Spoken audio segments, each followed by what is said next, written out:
pendampingan bisnis dari SBC. Sebenarnya ini pertemuan kelima ya, makanya di sini judul saya KPB 5, bukan 4. Nah, jadi hari ini kita akan sharing terkait bagaimana melakukan yang namanya analisa kompetitor. Nah, seringkali dalam bisnis ini kita mengesampingkan faktor kompetitor kita. Kita terlalu fokus pada siapa klien-klien kita atau produk kita, tapi kadang kita nggak melihat kompetitor kita ini sudah berlari sejauh apa, atau kompetitor kita ini sudah melakukan apa gitu ya, apa yang lebih dari kita. Seperti yang dibahas Coach Ridwan di pertemuan kemarin ya, kalau yang ikut di Ciputat. Jadi pertanyaannya ketika mau mancing ini tujuan dulu atau kita tahu lautnya dulu atau yang penting bawa pancing dulu kan, seperti itu kan Coach Ridwan kemarin. Nah, ini sama, artinya kalau kita mau mancing kita harus tahu dulu lawannya pakai apa nih. Kita pakai kail biasa, lawannya bawa kapal pancing yang besar gitu. Ya gimana kita mau bersaing dengan mereka. Nah, kadang-kala kita merasa kenapa ya bisnisnya nggak maju-maju atau produk kita jualannya juga nggak terlalu signifikan gitu ya. Tapi kompetitornya jalan terus. Nah, kadang kita mengesampingkan itu. Nah, di sini kita akan coba bagaimana sih cara menganalisa kompetitor dan bagaimana kita memanfaatkan kekuatan-kekuatan dari kompetitor untuk menjadi kekuatan kita. Jadi kita tahu kompetitor kita unggulnya di mana, sehingga kita bisa tahu bagian mana yang perlu kita develop. Oke, segera kita mulai pertemuan hari ini. Karena ada beberapa yang baru ya, sebelumnya saya perkenalkan dulu. Nah, jadi saya owner dari EraHatch, MyCommerce sama Akselera. Ini beberapa pelatihan yang sudah pernah saya ikuti. Saya pernah ikut Grounded Business Coaching, Mentoring for Mentor, Execution Strategy Planning. Di sini hanya belajar khusus terkait strategi eksekusi. Adaptive Communication, di sini khusus belajar terkait bagaimana cara komunikasi. Ada terakhir kemarin saya ikut ini, Grounded Finance Acumen, terkait bagaimana cara memberikan penilaian pada keuangan dan membuat kebijakan terkait keuangan. Ada Financial Literasi, Scale Up Mentality, sama Scrum for Agile Development. Nah, jadi beberapa ini pernah saya pelajari dan insya Allah juga akan kita sharingkan ya di KPB, biar ilmunya kita bisa nikmati bersama. Nah, ini seperti yang saya share di grup ya, apa yang disampaikan Jack Ma. Artinya bahasa kelas Alibaba pun, Jack Ma ini ownernya Alibaba ya, sekelas Alibaba itu tidak meremehkan kompetitor. Nah, seringkali kita yang justru masih kecil-kecil ini justru santai sekali ya. Jadi Jack Ma sendiri menyampaikan, walaupun kompetitornya masih kecil, ya jangan disepelekan. Perlakukan dia itu seperti giant, karena kecil ini suatu saat akan besar. Sebagaimana bisnis kita mungkin sekarang belum besar, tapi suatu saat akan besar. Nah, kompetitor kita juga sama. Mungkin saat ini masih kecil, tapi kalau kita santai, dia besar dan kita tidak ikut besar, ya kita mati juga di situ. Nah, sama halnya Jack Ma juga mengatakan, walaupun kalau kompetitornya sudah masif size, artinya sudah besar sekali, ya kita juga jangan minder. Kalau kita melihat Alibaba dan Amazon, itu lebih dulu Amazon. Nah, artinya Amazon juga sudah besar, Alibaba juga waktu itu belum sebesar Amazon. Artinya dengan kondisi itu Jack Ma bisa menganalisa kondisi, mengumpulkan tim yang hebat, sehingga saat ini Alibaba juga luar biasa besarnya. Nah, pelajaran yang bisa kita ambil dari Jack Ma adalah kompetitor ini adalah benchmark kita sebenarnya. Kita bisa lihat posisi kita di mana dengan kita tahu posisi kompetitor kita ada di mana. Nah, kemudian berikutnya, nah kita seringkali terjebak di sini. Jadi ada namanya quotes ya, pepatah, winners focus on winning, losers focus on winners. Pemenang itu fokusnya menang. Nah, seperti yang ini ya, perenang yang di depan ini. Losers yang mungkin sebelahnya ini fokus on winners. Karena kita terjebak di sini. Kita fokusnya renang gitu terus ya. Ini betul, artinya kita tidak boleh terlalu fokus pada kompetitor, tapi kita juga tidak boleh terlalu santai. Nah, kita nggak boleh sering nolak-nolak seperti ini, nanti akan saya jelaskan ya. Tapi juga tidak boleh ke depan terus gitu ya. Fokus on winning, tidak melihat kanan kiri, tidak melihat belakang. Nah, dampaknya apa? Kita akan pelajari setelah ini. Nah, kemudian ada cerita dari dua raksasa besar ini. Saya yakin di sini teman-teman juga sudah tahu ya, BlackBerry dan Nokia. BlackBerry ini dulu sangat meremehkan Apple. Nokia sangat meremehkan Android. Jadi beda cerita dari dua perusahaan besar ini. Jadi BB ketika Apple keluar, ya Apple itu siapa sih gitu ya. iPhone itu apa sih? Toh pengguna BBM juga akan banyak gitu. Nah, BlackBerry tidak menyadari bahwa Apple berinovasi sebegitu cepat. Sehingga pada suatu titik akhirnya tumbang juga BlackBerry. Karena meremehkan kompetitornya. Nah, yang lebih parah lagi Nokia.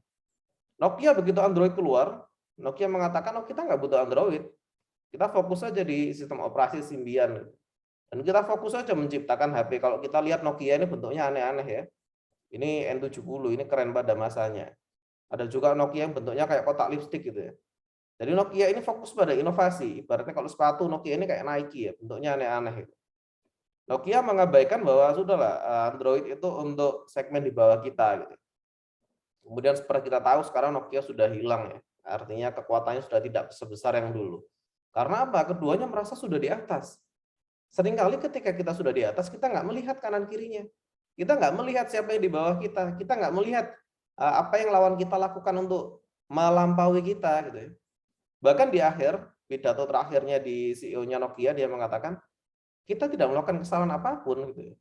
Tapi nggak tahu kenapa kok tiba-tiba kita kalah. Gitu. Nah itu yang dikatakan bosnya Nokia ketika akan tumbang, ketika sudah tumbang lebih tepatnya, bukan akan tumbang. Nah, kemudian kita juga perlunya melihat kompetitor. Saya ibaratkan misal ada balapan. Balapannya sebenarnya pakai mobil yang sebelah kiri ya, warna merah ini, mobil city car. Jadi balapan dalam kota, pakai yang mobil sebelah kiri ini, warna merah ini. Nah lagi balapan kita di depan nih. Jadi balapannya bukan sama yang Ferrari sebelah kanan ya, artinya balapan antar mobil sebelah kiri ini. Nah kita sudah fokus di depan. Anggaplah ada sekitar 5 lap gitu ya, kita sudah unggul 1 lap dibanding yang lain. Artinya kita di situ santai-santai aja lah, udahlah kita pasti menang, kita di depan gitu. Nah ternyata musuhnya ada yang berhenti, ganti mobil pakai Ferrari yang sebelah kanan. Nah kira-kira apa yang terjadi? Ya tumbang. Karena apa? Mau banter apapun city car nggak akan menang juga lawan sport car seperti ini, mobil balap. Nah kadang ketika kita terlalu di depan, kita fokus terus di depan ya. Kita nggak lihat spion, kita nggak lihat lawan kita lagi ngapain. Nggak tahunya lawannya sudah ganti mesin. Sehingga pertempuran sudah menjadi tidak relevan. Di situ kita akan kalah. Nah, kadang hal-hal seperti ini yang dikesampingkan oleh banyak pengusaha. Jadi fokus pada produknya, seperti yang disampaikan Coach Ridwan ketika pertemuan di Ciputat kemarin, fokus di produk, perbaiki terus produknya. Tapi nggak ngerti marketnya butuh apa, kemudian nggak ngerti kompetitornya pakai apa. Akhirnya apa? Ya nggak punya daya saing. Kalau bisnis tidak punya daya saing, ya terus mau ngapain gitu kan? Bisnis itu harus punya daya saing, harus punya nilai jual, harus punya keunggulan. Kalau enggak, kita mau jualan ke siapa gitu kan? Nah, artinya ini juga bisa kita gunakan sebagai pelajaran. Kemudian yang terakhir, nah, kompetitor, memandang kompetitor itu kalau ibaratnya kita mobil, seperti kita lihat spion ini. Jadi di mobil ini kan ada kaca yang besar di depan ya, nah kaca-kaca yang di luar ini ya. Nah, itu kita juga fokus di situ, tapi kita juga tidak boleh mengabaikan yang spion yang kecil ini. Nah, kita melihat kompetitor itu porsinya seperti kita lihat spion. Nggak mungkin kan kita nyetir itu lihat spion gini terus ya nabrak mobilnya ya. Mau motor lihat spion terus ya nabrak juga gitu kan. Artinya tetap harus lihat kaca yang depan yang besar. Itu tujuan kita, goal kita. Goal kita itu adalah tujuan yang besar, dan kaca yang besar depan itu kita harus lihat. Tapi spion ini kita juga harus lihat. Misalkan di belakang, oh di belakang ternyata ada yang mau nyalip. Oh ternyata di belakang kita ada apa. Nah tetap harus dilihat. Termasuk dalam mobil juga ada dashboard, ada namanya indikator bensin, ada speedometer, dan sebagainya. Nah itu kita juga harus lihat. Nah dalam materi finance acumen, dashboard itu adalah keuangan kita.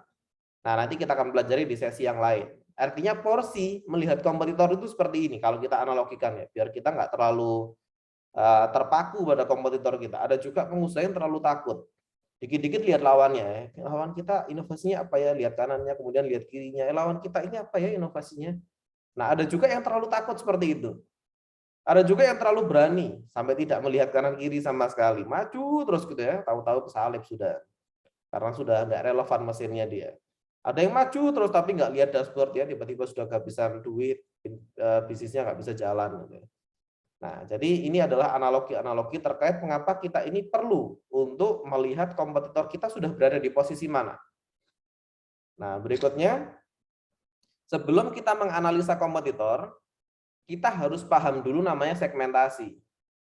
Nah, seringkali pengusaha ini membandingkan dengan kelas yang berbeda. Karena membandingkan dengan kelas yang berbeda, akhirnya tindakannya juga nggak sama dengan apa yang seharusnya dilakukan. Jadi dibandingkan dengan yang jauh lebih besar yang bukan kompetitornya dia. Nah, jadi ini sebenarnya materi di pertemuan sebelum sekarang ya, yang nantinya juga akan kita bahas lagi, namanya target market. Nah, materi seharusnya itu target market dulu baru kompetitor, tapi sekarang coba saya balik. Karena akan lebih banyak di kompetitornya, target marketnya akan kita porsikan sedikit, tapi sebatas intro ya. Nah, jadi market itu sebenarnya dibagi menjadi 4 jenis ini. Bisnis yang bagus berdirinya hanya di satu kaki. Jadi nggak di sini, nggak di sini, nggak di sini, nggak di sini. Artinya kalau jualan itu bukan semua harga dia punya, dari yang paling murah sampai paling mahal dia punya ya, kayak nggak bisa sustain kalau gitu, nggak bisa jalan, nggak bisa gede nanti. Artinya ada namanya cost leadership, artinya dia bertarung di harga, pokoknya paling murah. Kualitasnya gimana? Pokoknya paling murah. Nah, itu cost leadership. Nah, ada juga yang bermain di differentiation. Jadi kalau kita lihat sebelah kiri itu adalah skalanya, broad itu berarti luas, narrow itu berarti sempit. Nah, luas sama sempit. Luas itu berarti kita bisa bermain di harga, cost leadership, atau bermain di differentiation. Artinya dia memiliki diferensiasi, perbedaan, entah harganya mahal, entah kualitasnya terbaik nomor 1, atau apa gitu ya. Ininya dia punya perbedaan. Ada namanya narrow. Narrow itu berarti pasarnya sempit. Nah, itu ada strategi namanya cost focus. Sudah kita fokus saja di satu produk ini, tapi kita spesialis. Nah, seperti itu namanya cost focus. Pasarnya lebih sempit dari yang atas. Ada juga namanya differentiation focus. Jadi dia berbeda, nggak bermain di harga, dia bermain di diferensiasi di perbedaan, dan fokus, pasarnya nggak sempit. Nah, contohnya apa? Nah, kita harus paham ini dulu sebelum kita melakukan yang namanya analisa kompetitor. Kenapa? Kalau kita nggak paham ini, nanti perbandingannya kita akan salah dalam membandingkan. Nah, kalau sudah salah bandingkan, nanti kita akan salah dalam jalan. Nah, bedanya apa? Misalkan ini ya, saya kasih contoh, bisnis yang sama, pakaian. Cost leadership itu contohnya adalah orang-orang jualan grosiran seperti ini. Sama-sama baju ya kita bicara ya. Nah, artinya kalau misalkan kita ke Tanah Abang gitu ya, orang-orang yang jualan baju banyak, grosiran murah-murah itu, nah itu namanya cost leadership. Nah, artinya dia sudah punya market sendiri. Ada namanya cost focus di bawahnya. Cost focus ini dia fokus mengerjakan sesuatu. Kalau cost leadership ini apapun dijual, pokoknya murah. Mau kaos, mau kerudung, mau apa, pokoknya dijual, pokoknya murah. Itu cost leadership. Nah, cost focus dia itu membahas hal-hal yang sifatnya sudah fokus. Misalkan, oh saya spesialis seragam kantor, nah misalkan seperti itu. Atau saya spesialis hanya bordir aja lah. Atau saya spesialis hanya untuk apa itu jersey olahraga, misalkan seperti itu. Jadi dia fokus mainnya, tapi murah juga karena di sini cost yang ditekan ya. Yang bedanya ini jualannya berbagai macam barang, ini barangnya sedikit. Artinya kalau kita bandingkan, kalau misalkan kita batasi market kita hanya jualan untuk mengerjakan pesanan, misalkan hanya mengerjakan pesanan seragam untuk kantor, nah berarti kan lebih sempit pasarnya dari yang atas. Atau hanya mengerjakan seragam untuk komunitas atau seragam sepak bola, nah kan berarti lebih sempit dari yang atas. Seperti ini bisa hidup nggak? Ya bisa juga. Ini masalah segmentasi gitu ya. Tapi kalau kita bandingkan keduanya nggak bisa, karena bermain di segmen yang berbeda.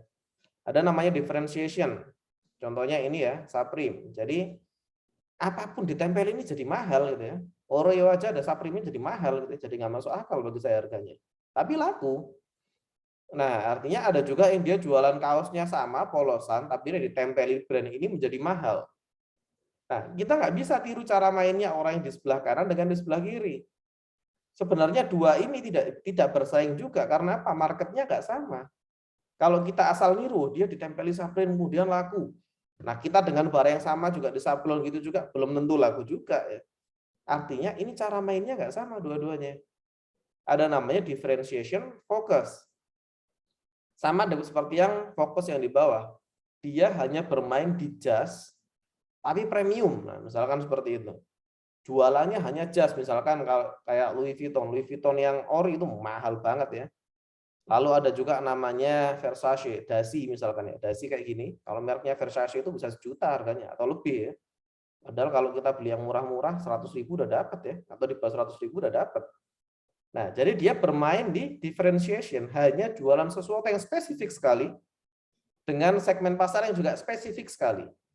Nah, jadi jualannya nggak banyak-banyak, nggak neko-neko, nggak jualan kaos, nggak jualan sepatu, nggak jualan macam-macam, hanya jualan jas. tapi mahal. Laku, ya laku juga gitu. Kalau kita lihat di counter-counternya, di outletnya Versace atau Louis Vuitton atau Gucci itu juga laku juga ya. Padahal mahal-mahal dan mereka spesifik jualannya, nggak menjual segalanya. Nah, kita harus pahami dulu, market ini terpecah menjadi 4 jenis seperti ini. Ada yang cost leadership, ada yang differentiation, ada cost focus, sama differentiation focus. Nah, tinggal bisnis kita bermain di yang mana. Nah, sebagai contoh nih, saya mau tanya, coba dijawab di komentar ya. Bisnis ayam goreng misalkan, atau ayam crispy lah. Ayam crispy ini siapa aja pemainnya kira-kira? Coba dijawab di komentar. Ayam crispy, kira-kira siapa aja? Kompetitornya, KFC, oke, terus McD, AW, oke, siapa lagi? Hisana. Oh ya, ada Hisana. Sabana saya belum tahu ya. Hisana saya sempat tahu. Nah, artinya kalau kita mau, nah ada CFC. Kalau kita mau bisnis ayam crispy, ternyata kompetitornya ada beberapa gini ya. Ayam geprek juga ya, sejenis-jenis itu ya. Kemudian misalkan nih, saya spesifikan. Saya mau bisnis ayam geprek, ya, ayam geprek dan ayam crispy ya, dua itu, bukan ayam bakar tapi ya. Tapi saya jualannya di gerobak. Jadi saya nggak masuk mall, kemudian saya nggak masuk tempat-tempat mewah gitu ya. Saya jualannya gerobakan lah. Atau saya jualannya di rumah saya sendiri misalkan. Kira-kira siapa kompetitornya? Kalau saya jualan ayam geprek ya, sama ayam crispy, tapi saya jualnya di depan rumah saya. Kira-kira siapa lawannya? Di sana, Sabana. Ayo, siapa lagi kira-kira kompetitornya kalau saya jualan seperti itu? Pecel lele. Nah, oke, siapa lagi? Ini saya jualan skala rumah ini ya. Saya nggak jualan skala McD. Hisana itu coba aja saya googling sih. Saya pernah tahu Hisana, cuman saya belum pernah tahu gimana produknya. Hisana. Oh, ada ya Hisana fried chicken. Ayam chicken pinggiran, ayam gepuk. Oke. Coba lihat dulu Hisana itu seperti apa. Oh, kayak gini Hisana itu. Oh, dia pakai ruko-ruko gini ya, outlet ya. Fried chicken kaki 5. Oke, ini sudah bagus ya. Artinya di sini kita akan belajar untuk memahami siapa kompetitor kita. Kadang sebagai pengusaha ini mau berbisnis, yang dibandingkan itu yang nggak setara. Jadi misalkan mau bisnis ayam rumahan ya, kemudian sudah bandingkan dengan AW atau bandingkan dengan KFC. Jadi studi kasusnya langsung ambil AW, ambil KFC, ambil McD gitu. Ya nggak sebanding. Pertama produknya nggak sama, kedua volume ayamnya juga nggak sama, volume itu pembeliannya ya. Kita mungkin belinya pakai motor aja bisa. Kalau selevel McD belinya pakai truk ya sudah. Jadi nggak pakai motor diikat di kanan kiri gitu sudah. Nah artinya sudah nggak sama. Nah di sini kita akan belajar namanya leveling. Nah di sini kompetitor itu ada levelnya. Yang tadi, yang sebelumnya ini segmentasi. Berikutnya segmentasi akan kita buat leveling. Jadi semakin kecil levelnya, semakin kecil pemainnya. Jadi misal ketika dikatakan di sini masing-masing apakah sudah tahu istilah red ocean sama blue ocean? Coba dijawab di komentar. Ada istilah red ocean, ada istilah blue ocean. Ada yang sudah tahu? Atau jawab tahu, belum tahu atau belum gitu? Sudah, oke, Mas Erwin sudah ya. Yang lain gimana? Red ocean sama blue ocean? Kalau belum, katakan belum ya. Nanti saya jelaskan sedikit. Oke, Bu Rini belum. Pak Handoyo sudah ya. Jadi gampangnya gini. Kalau kita bicara ocean ini laut ya berarti ya. Blue ocean ini ibaratnya suatu laut luas yang di situ yang mancing cuman kita atau cuman beberapa lah. Jadi lautan biru gitu ya dia. Ikannya banyak, tapi yang mancing juga nggak banyak. Nah kalau yang mancing nggak banyak, ikannya banyak tapi yang mancing nggak banyak, kira-kira gampang nggak mancing ikan di situ? Kira-kira kita bakal dapat ikan banyak nggak? Kalau misalkan di laut luas, ikannya banyak, yang mancing nggak banyak. Nah, kan kita bisa dapat lebih banyak ikan tuh di situ. Red Ocean ini sama-sama di laut, tapi yang mancing banyak sekali di situ. Jadi kapal-kapal kecil semua ngumpul di situ, nelayan semua ngumpul di situ, ikannya memang banyak. Tapi yang mancing juga banyak gitu ya. Artinya peluang kita untuk dapat ikan ini jauh lebih kecil lagi. Karena apa? Berantem di situ. Jadi red ocean ini zona di mana, makanya namanya red ya, berdarah-darah di zona itu ya, bleeding. Jadi berdarah-darah kalau kita mau bertarung di situ. Pasarnya luas memang, tapi kompetitornya banyak banget. Nah, kira-kira begitu, red ocean dan blue ocean. Nah, sekarang saya mau tanya, kira-kira kalau bisnis donat, tahu donat ya, donat itu red ocean atau blue ocean? Kalau mau bisnis donat. Nah, silakan dijawab di komentar. Donat itu red ocean atau blue ocean? Tergantung. Nah, Mas Erwin red. Nah, yang tergantung ini tergantung apa ini, Pak Budi Eko Putra? Donat red ocean, Mas Erwin. Yang lain? Tergantung mau dijual di mana. Oke. Pak Andoyo red ocean. Ayo apalagi donat nih, bisnis donat. Red ocean atau blue ocean? Sambil saya lihat jawaban-jawabannya. Ada lagi yang mau jawab? Tergantung segmennya, Bu Rini. Oke. Nah, jadi jawabannya tergantung kita mainnya di level mana ya. Tergantung segmennya, betul. Mau jualan di mana? Betul. Artinya donat, kalau kita bicara, misalkan saya mau tanya nih ke rekan-rekan semua. Sebutkan brand donat, 3 aja ya. 3 merek donat yang paling dikenal. Apa coba? 3 merek donat yang paling dikenal. Jeko. Oke, apa lagi? Dunkin. Oke, apa lagi? 3 merek donat yang paling dikenal. Saya tinggal di Condet ya. Di Condet ada beberapa orang-orang jualan donat di sini ya. Bisa nggak tahu juga itu mereknya apa. Nah, artinya kalau kita bicara branding ya di sini ya. Coba ditanyakan ke tetangga-tetangganya lah. Coba sebutkan 3 merek donat. Pasti nggak muter-muter dari Jeko, Dunkin, atau nah betul ya. Dunkin sama Jeko ya. Taunya yang terkenal. Saya juga tahunya cuma 2 itu ya. Donat itu hanya Jeko atau Dunkin. Tapi kalau sekarang kadang saya nongkrong di KFC di McD. Nah, McD itu donatnya juga enak ternyata. Nah, jadi donat ini yang kita kenal ya 2 ini pemainnya yang paling banyak ya. Dunkin sama Jeko. 2. 2 itu di mana levelnya? Di level 1. Berarti kalau kita bicara mau bisnis donat, tapi di level 1, pesaingnya berapa? Ya cuma 2 ini berarti. Cuma Dunkin sama Jeko. Itu blue ocean. Artinya kalau segmennya Dunkin dan Jeko ya, bertarungnya di situ ya. Tapi kalau kita jualan donat di pasar, ya masuknya level 3, udah berantem di sini, bertarung sudah. Atau jualan di SD gitu ya, berantem sudah di sini. Atau di pinggir-pinggir jalan donat kentang gitu ya. Ya tewas di sini bertarung ya. Artinya kita harus pahami levelingnya dulu. Begitu kita punya ide mau bisnis, kita lihat dulu brand ini siapa sih pemain-pemain besarnya, oh A, B, C, D gitu ya. Jadi kita petakan dulu kompetitor itu di level mana. Nah misalkan saya mau bisnis donat, tapi donat rumahan gitu ya. Artinya saya sudah nggak pasang kompetitor saya adalah Jeko sama Dunkin, itu bukan kompetitor ya, mereka nggak ngelirik kita juga gitu ya. Tapi kita pasang, oh level satunya donat adalah Dunkin sama Jeko. Level 2-nya misalkan siapa. Nah, artinya kita petakan itu sebenarnya cuma level 1, level 2. Kalau kita mau bisnis di level 3, ini secara jujur agak sulit ya. Karena pertarungannya luar biasa kalau di sini. Walaupun tetap bisa dipelajari, tapi kalau saya pribadi, bisnis itu harus digeser ke level 2. Jangan bertarung di level-level 3 atau level-level ke bawah ya.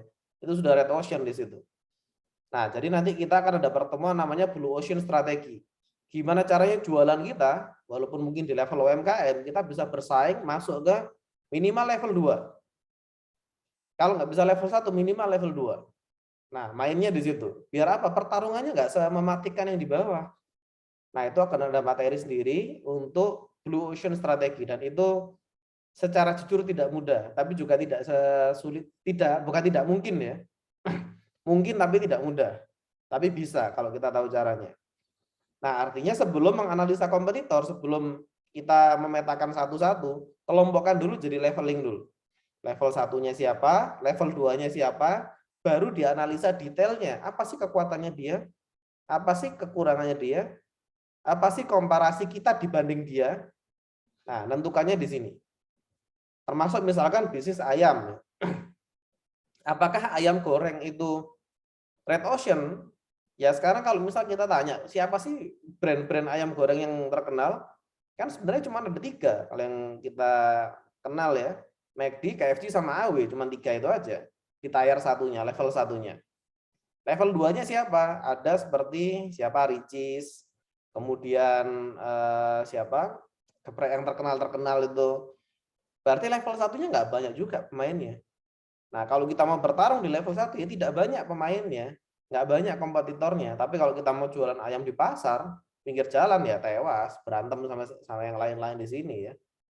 Oke, ini adalah leveling dulu. Jadi sebelum masuk ke teknik lebih dalam, kita mulai dari leveling dulu. Di level-levelkan dulu kompetitornya. Kayak Mas Erwin ini bisnisnya di bidang kopi. Artinya skalanya juga belum sebesar Starbucks ya. Artinya kalau kita bandingkan langsung Mas Erwin mengambil komparasi, Starbucks kok bisa target penjualannya segitu? Ya sudah beda skala. Nah, berarti jangan menganalisa Starbucks terlalu jauh gitu ya. Nah, Mas Erwin mungkin masih di level 3. Bisa sebenarnya dinaikkan ke level 2. Level 2-nya itu kopi kenangan itu ya. Nah, jadi kita harus bijak dalam menyiasati kompetitor. Oke, sekarang kita lanjut. Apa yang dianalisa? Nah, kadang kita ini kompetitor sebatas tahu. Misalnya saya mundurkan lagi ya di sini ya. Kadang kita sebatas tahu. Siapa sih kompetitornya? Oh, ini, brand ini. Kita sebatas tahu itu. Sebatas tahu siapa. Tapi kita nggak sampai tahu bagaimana dia bisa berada di titik itu. Nah, sekarang kita mulai coba pelajari gimana sih menganalisis kompetitor yang mendekati yang datanya bisa dipakai ya. Kalau sebatas tahu itu nggak ada gunanya. Nah, sekarang kita coba lihat apa yang harus dianalisa. Nah, ini dicatat ya. Kompetitor yang kita harus tahu adalah 5 hal minimal. Tapi kalau ikut GBC ada 25 ini ya. Nah, di sini saya cuma bahas 5 aja. Ada namanya 5P. 5P itu product, price, place, promotion, sama people. 5 ini yang kita minimal harus tahu. Nah, walaupun kalau kita pelajari lebih detail, ada P yang lain lebih banyak ya. Nah, minimal yang pertama, jadi setelah kita catat leveling tadi, kita tulis dulu 5 kotak ini, kita lihat produknya. Apa yang membuat produknya dia lebih baik dari kita? Atau gimana produk dia dibandingkan dengan produk kita? Nah, seringkali kita ini cuma bahas masalah produk sama harga. Oh, itu barangnya nggak lebih bagus dari kita, tapi marketingnya bagus. Nah, ya kalah juga kita kayak gitu. Atau misalkan, oh itu produknya bagus banget, kita nggak bisa niru gitu. Kan masih ada P yang lain gitu. Artinya kalau Anda nggak bisa unggul dalam semua hal, ya minimal Anda pegang 3 lah atau Anda pegang 4 gitu. Nggak banyak kok orang yang benar-benar bisa unggul di semua hal ini. Nah, artinya 5 hal ini yang harus kita catat dan kita lihat. Produk yang nomor 1 pasti produk ya, karena kita jualan produk atau jasa. Nah, produknya dulu dilihat. Kenapa kok dia bisa lebih bagus dari kita? Atau misalkan, oh dia nggak lebih bagus kok, tapi Anda harus tahu dulu tidak bagusnya di mana. Atau bagusnya di mana. Nah, jadi tahu dulu P yang pertama produk. P yang berikutnya price. Kita harus mikir, kok bisa dia lebih murah dari saya? Barangnya sama loh. Sama-sama ayam, suppliernya sama, misalkan ini untuk yang bisnis di level rumahan ya. Beli ayamnya bareng sama saya, dari penjual yang sama, berangkatnya bareng, kok bisa harganya dia lebih murah? Nah, itu yang harus kita cari tahu. Better price, artinya harganya kita compare, harga dia berapa, harga saya berapa, harga itu berapa, harga ini berapa gitu ya. Nanti di ranking. Ada juga namanya place. Nah, terutama yang bisnisnya offline. Nah, bisa kita lihat kok bisa dia laku. Oh, ya tempatnya strategis. Misalkan tempatnya pas di depan gitu ya, dari pintu masuk, kemudian misalkan jualan di mall ya, dari pintu masuk dia langsung di depan sini. Oh, makanya dia menang karena place-nya strategis. Nah, minimal kita harus punya dulu data-datanya. Artinya kompetitor kita, oh kita unggul karena tempat kita bagus, oh kita kalah karena tempat kita nggak bagus. Atau kalau di online adalah SEO-nya. SEO itu yang menentukan Anda di baris di halaman 1, halaman 2, atau halaman ke belakang gitu ya.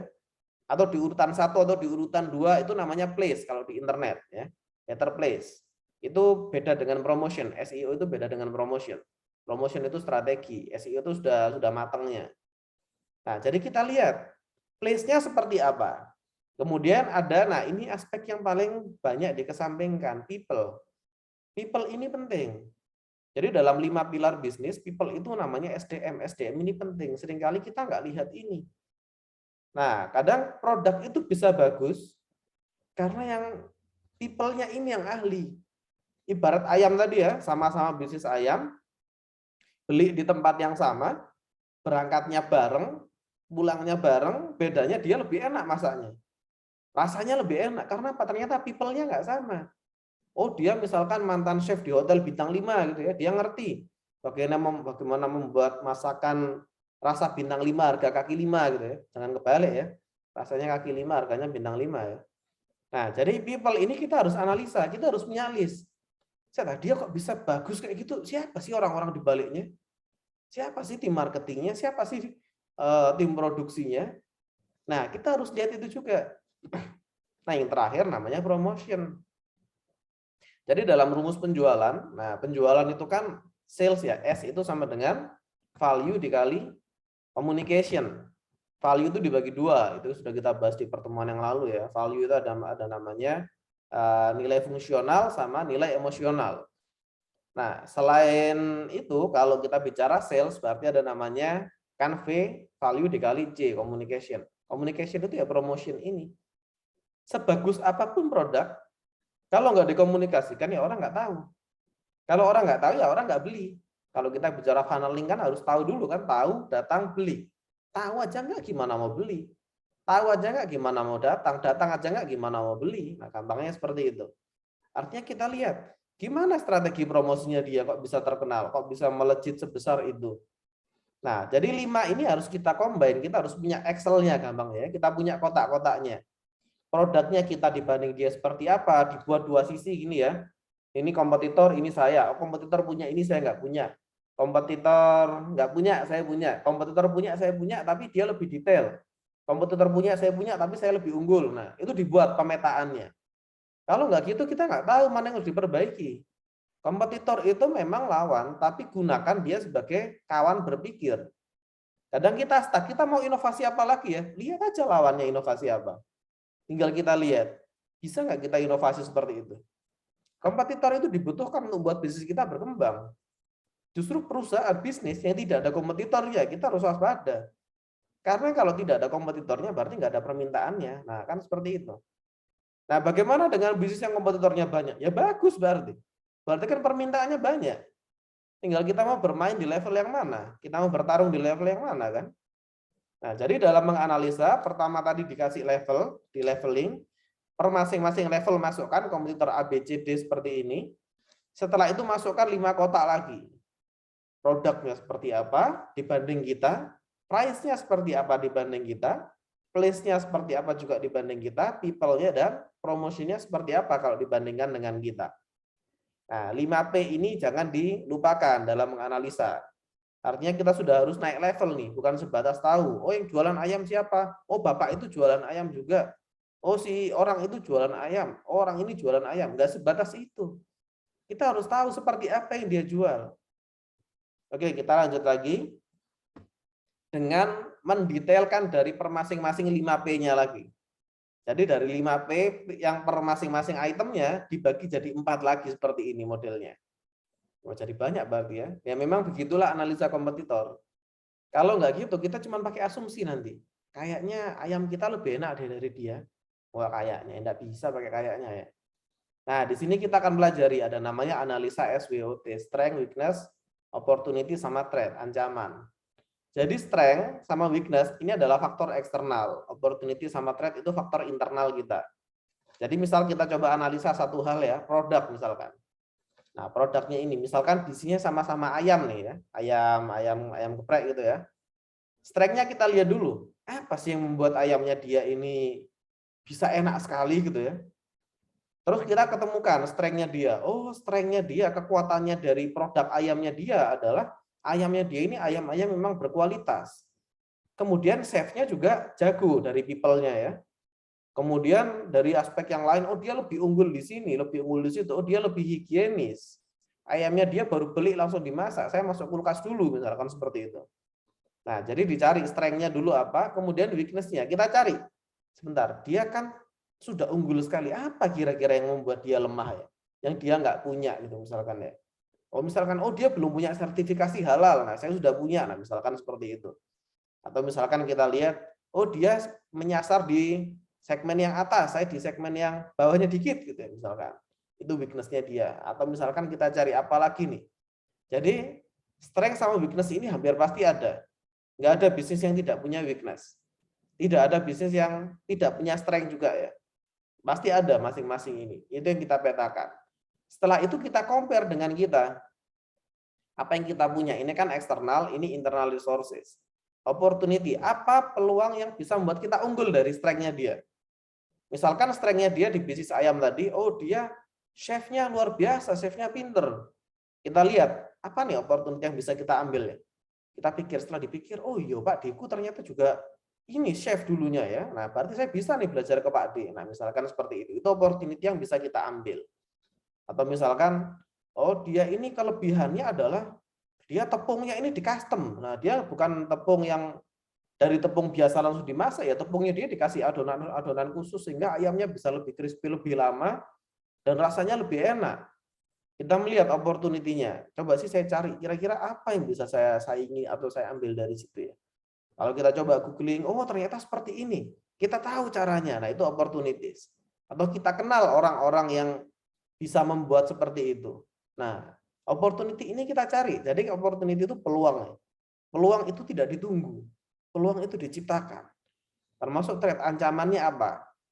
Misal kita melihat apa yang membuat kita ini nggak bisa bersaing. Misalkan, oh kita ini nggak punya PIRT, kita nggak punya izin untuk jualan. Makanya kita nggak bisa menang lawan dia. Nah, ini dipetakan. Apa kelemahan kita dibanding mereka? Jadi opportunity sama threat ini internal. Perizinan itu termasuk di threat ya. Anda nggak punya perizinan, itu threat. Anda punya perizinan yang kuat, itu opportunities.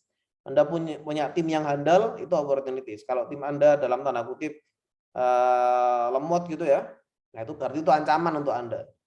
Tapi strength untuk lawan Anda menang di situ. Nah, jadi ini dipetakan. Selain 5P tadi, masing-masing didetailkan seperti ini. Produknya apa, strength-nya, apa weakness-nya, apa opportunity kita untuk bersaing, apa threat yang membuat kita tidak bisa bersaing. Kemudian dari people-nya dianalisa. Apa sih keunggulan timnya dia? Kok dia hebat sekali? Apa sih yang tim dia tidak bisa lakukan? Nah, seringkali strength dan weakness ini bisa jadi sepaket. Contoh ya, people kalau dia jago sekali, ahli sekali, itu kan menjadi strength, kekuatan. Apa yang menjadi weakness? Gajinya mahal. Nah, otomatis dengan tim yang sehebat itu, gajinya pasti tinggi. Berarti apa? Operasionalnya dia, total cost-nya dia lebih tinggi dari saya. Itu menjadi kelemahannya dia. Dengan kondisi itu kalau pandemi kemarin ya tumbang karena penjualannya kadang nggak nutut gitu ya. Atau berarti dari labanya nggak bisa dia putar lagi kalau dengan gaji segitu besarnya. Nah, artinya kekuatan akan datang dengan kelemahan-kelemahan juga. Nah, itu yang kita cari. Bisa nggak kita menang dari sisi gaji misalkan ya, sehingga kita bisa riset dari sisi yang lain. Nah, artinya itu yang perlu kita cari dari kompetitor kita. Kemudian kita juga lihat dari sisi marketingnya, promotion. Promotion apa sih strength-nya dia? Oh, strength-nya dia adalah dia punya tim desain yang luar biasa. Dia punya konten kreator yang luar biasa. Tapi budgetnya gede. Nah, berarti itu menjadi strength dan menjadi weakness. Nah, itu apa yang bisa kita lihat di situ? Misalkan saya ambil konsepnya dia, amati tiru modifikasi ya, karena si kompetitor ini kreatif sekali. Kita ambil konsepnya dia, kita modifikasi, kita buat lagi, tapi dengan budget yang lebih kecil. Nah, itu opportunity. Nah, threat-nya adalah, wah ternyata saya nggak punya orang sama sekali, ya itu kelemahan Anda sudah. Gitu ya. Nah, artinya per masing-masing 5P dicari lagi di sini. Oke, sampai sini bisa dipahami ya. Kalau ada pertanyaan dulu, coba ditanyakan dulu. Masih terkait analisa kompetitor. Materi kita nggak banyak-banyak untuk hari ini. Nanti kita akan coba lebih banyak di diskusi ya terkait bagaimana menyikapi kompetitor. Jadi kompetitor itu kita harus bijak dalam menyikapi. Oke, belum ada pertanyaan, kita lanjut. Nah, sekarang kita harus paham namanya zona kompetisi. Zona kompetisi adalah bagaimana kita menyikapi market dan bagaimana kita menyikapi kompetitor. Nah, seringkali pengusaha itu karena nggak paham namanya zona kompetisi, dia jadi membabi buta, jadi ngawur ya cara nyerangnya, tabrak sini, tabrak sana gitu ya. Kompetitor membuat A, kita ikut-ikutan buat A, jadi kita jadi pengekor gitu ya. Nggak jadi orang yang membuat perubahan. Ya walaupun nggak apa-apa juga pengekor kalau memang bisa menghasilkan gitu ya. Tapi kalau kita dibuat mengekor dan akhirnya mati kan ya rugi juga. Nah, kita pahami dulu namanya zona kompetisi. Zona kompetisi ini terdiri dari 3 lingkaran. Yang lingkaran atas ini namanya kebutuhan pasarnya apa. Yang kiri, lingkaran kiri ini adalah produk kita apa. Yang kanan itu produknya kompetitor kita. Ada namanya winning zone. Winning zone itu pasarnya butuh dan kita punya, lawan kita nggak punya. Nah, winning zone itu irisan yang ini ya. Nah, ini winning zone namanya. Berarti pasar butuh, kita punya, tapi lawan kita nggak punya. Nah, bagaimana kita memperlakukan winning zone? Kita perlakukan adalah dengan cara dipertajam value-nya. Kita perkuat aja di situ terus. Kemudian sebarkan dan umumkan, kibarkan dan teriakkan. Berarti ini yang menjadi tagline. Marketingnya itu kalimat-kalimat yang ada di sini. Kalimat yang pasar butuh kita punya, lawan kita nggak punya. Misal di bisnis yang saya kelola ya, Erahaj misalkan, Erahaj dan MyCommerce yang saya kelola. Winning zone-nya apa? Integrasi. Sistem terintegrasi. Karena apa? Kompetitor kami di sistem itu rata-rata nggak bisa terintegrasi produknya. Misal ya untuk yang Erahaj lah, Erahaj ini kan ERP, Enterprise Resource Planning untuk travel. Nah, kadang travel ini mereka menggunakan sistem yang terpisah-pisah. Ada yang namanya kadang mereka itu pakai keuangannya pakai aplikasi apa, untuk database namanya pakai aplikasi apa, untuk HRD-nya mereka pakai aplikasi apa. Jadi aplikasinya beda-beda gitu ya. Untuk websitenya mereka pakai apa lagi gitu ya. Artinya karena aplikasi-aplikasi sistem-sistem tadi yang nggak nyambung, berarti kan berpeluang datanya bisa fraud di situ. Berarti berpeluang ini nggak nyambung nih antara satu sistem dengan sistem lain. Keuangannya mencatat sendiri, kemudian inventory-nya mencatat sendiri, akhirnya nggak sinkron. Ketika dicek, dikonsolidasi, loh datanya nggak sama. Stok barang kita sekian, kok nilai keuangannya sekian. Nah, kemudian juga ada namanya di HRD itu penggajian, payroll. Payroll-nya pakai aplikasi apa, akuntingnya pakai aplikasi apa gitu ya. Nanti ketika di cross check ternyata loh jumlah gajinya nggak sama nih dengan jurnal di akuntansinya.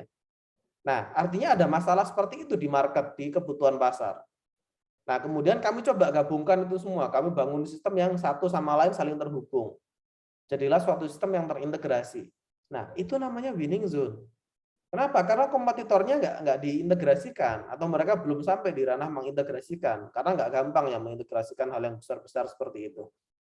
Nah, jadi kalau kita melihat, coba cek di websitenya Erahaj atau MyCommerce, pasti winning zone yang saya lempar adalah terintegrasinya.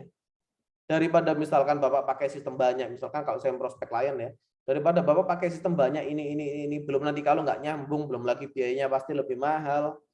Nah, kalau pakai sistem saya, satu sistem sudah nyambung semua, Pak. Sudah connect semua dari hulu ke hilirnya. Berarti Bapak cuma lihat satu dashboard, sudah bisa lihat perusahaan ini posisinya di mana, kebutuhannya apa, sakitnya di bagian apa, gitu ya. Nah, apa yang menjadi winning zone Anda, ya itulah yang dimarketingkan. Itu yang dipasang, itu yang diiklankan, itu yang dijadikan tagline.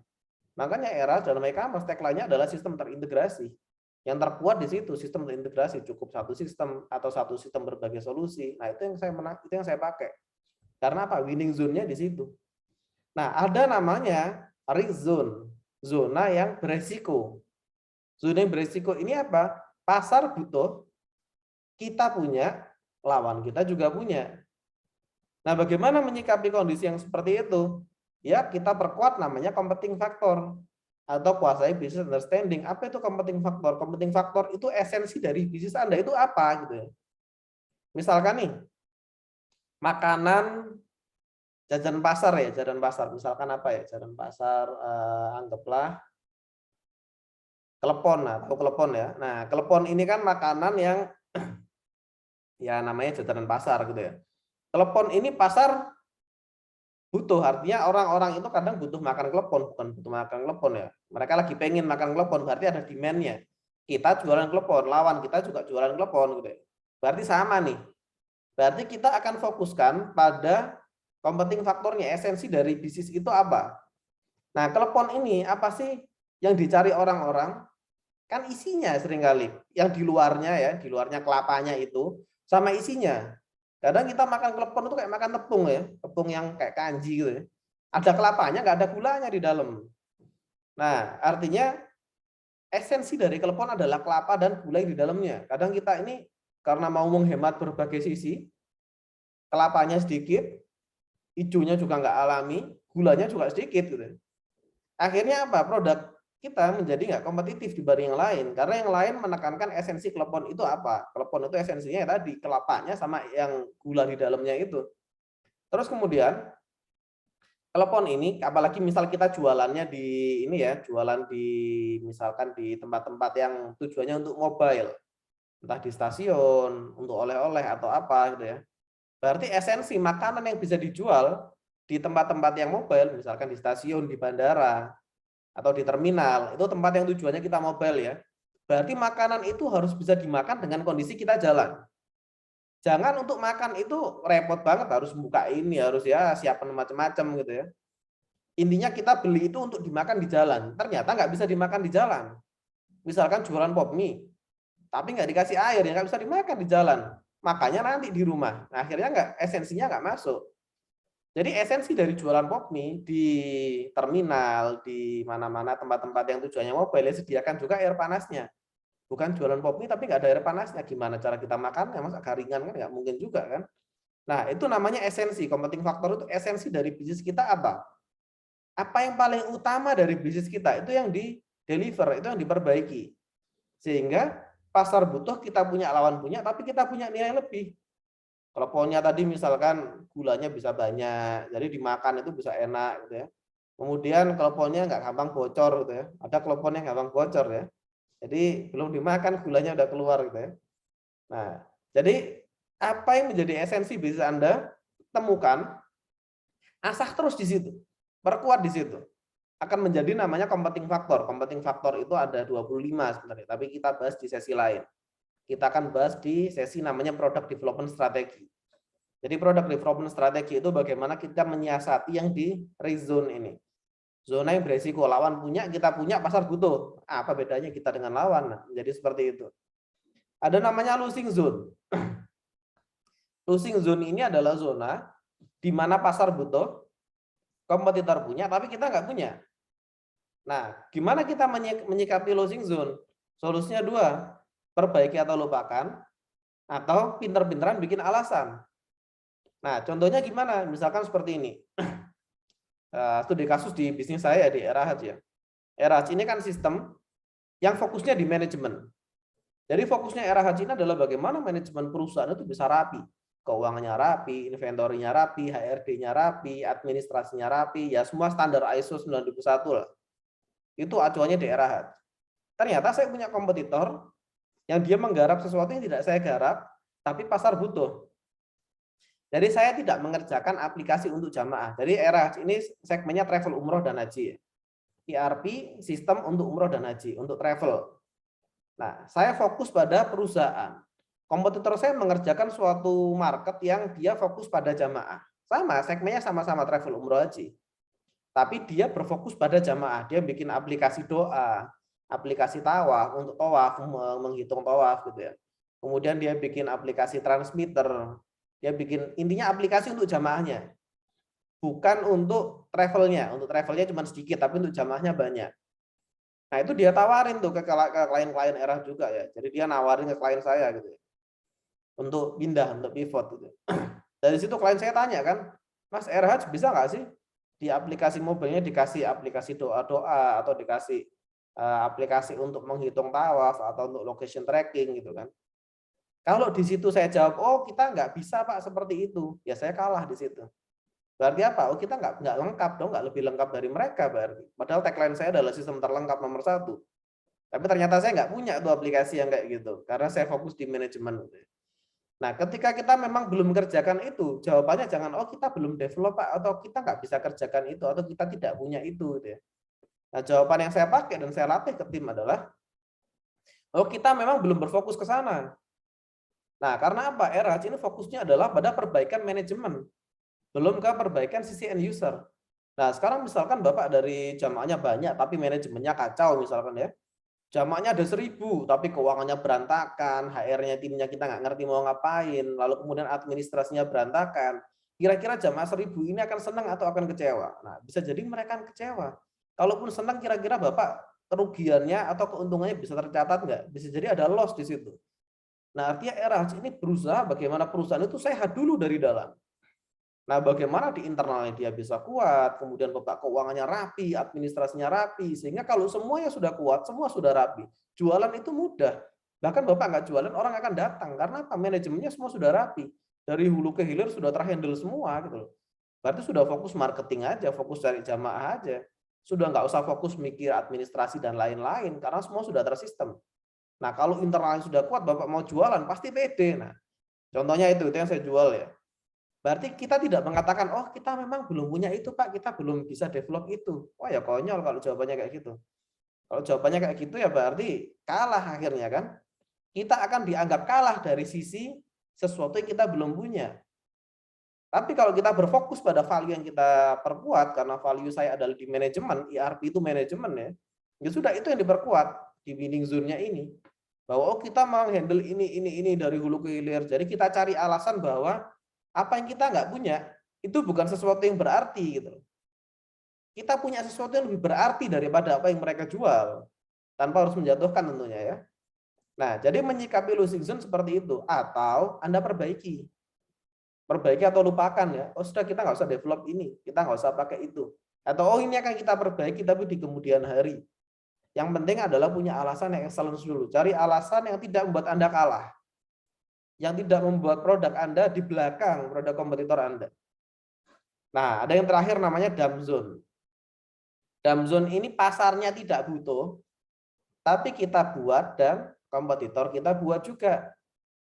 Ada kayak gini, ada juga gitu ya. Kenapa bisa terjadi dump zone? Karena dua-duanya baik kita dan kompetitor bersaing dengan asumsi. Kita kira-kira kayaknya nih market butuh ini deh kayaknya. Nah, pakai kayaknya tapi ya, kita nggak benar-benar tahu sebenarnya market butuh itu atau enggak. Begitu sudah dibangun, ternyata market nggak butuh ya. Nah, akhirnya apa? Kebuang.